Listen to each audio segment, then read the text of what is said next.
Well, I didn't think I would keep going, but I'm going to keep going. I've got nothing else better to do.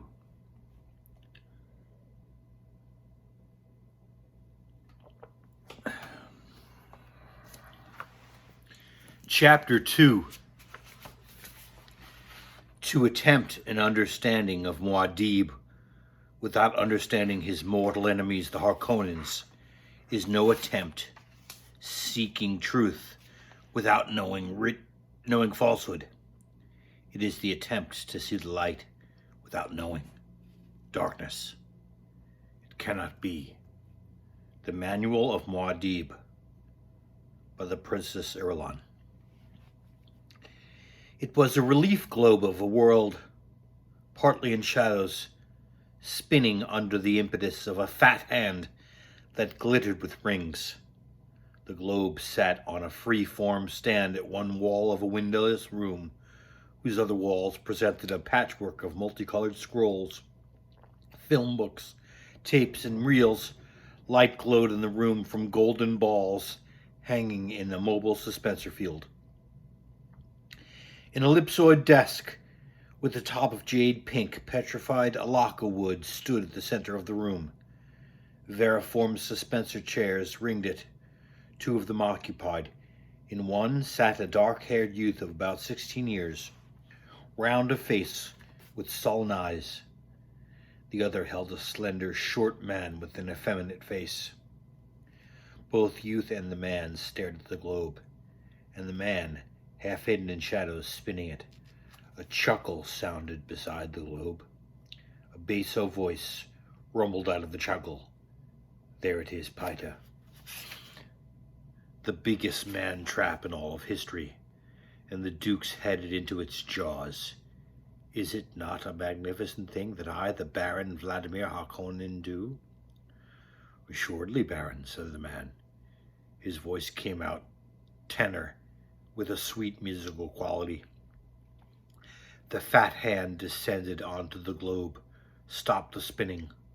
Now all eyes in the room could focus on the motionless surface and see that it was a kind of globe made for wealthy collectors or planetary governors or the Empire.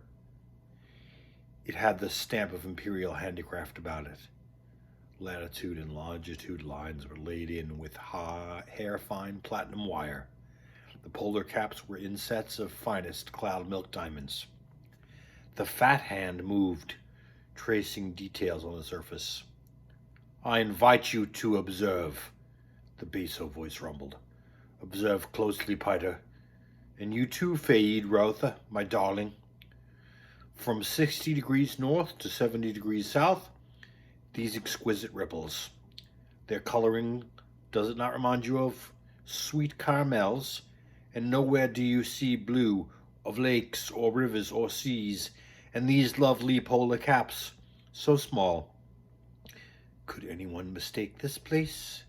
Arrakis, truly unique, a superb setting for a unique victory.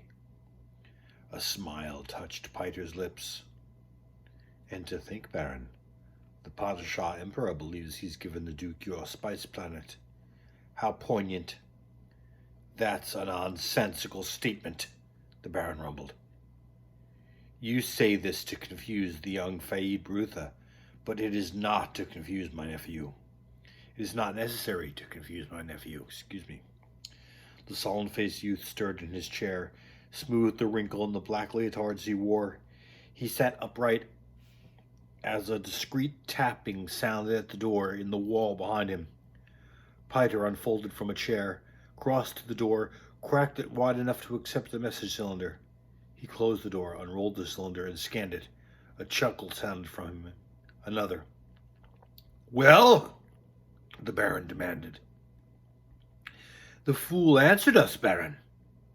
Whenever did an Atreides refuse the opportunity for a gesture? Well, what does he say?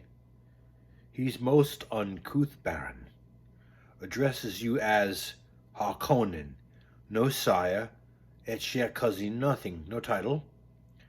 It's a good name, the Baron growled, and his voice betrayed his impatience. What does Dia Leto say? He says Your offer of a meeting is refused. I have ofttimes met your treachery, and all this men know. And, he says, the art of Khan Lee still has admirers in the Empire. He signs it Duke Leto of Arrakis. Piter began to laugh. Of Arrakis? Oh my, this is almost too rich. Be silent, Piter, the Baron said.